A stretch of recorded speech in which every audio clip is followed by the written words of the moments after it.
السلام علیکم، آپ دیکھ رہے ہیں کی نیوز ایچ ڈی میں ہوں حارث علی شاہ گیلانی۔ چلتے ہیں آج کی اہم خبروں کی طرف۔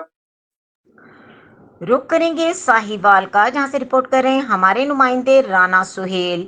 ڈی ایچ کیو سیکیورٹی بری طرح ناکام، ایم ایس آفس کے باہر سے موٹر سائیکل چوری ہونے کا معاملہ۔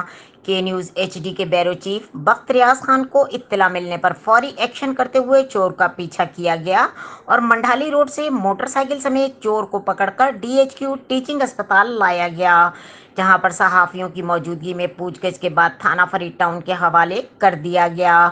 اس موقع پر ٹی ایچ کیو ٹیچنگ اسپتال کے ٹھیکیداران رانا تنویر کی جانب سے کے نیوز کی ٹیم کی اس کارروائی پر کے نیوز کو خراج تحسین پیش کی۔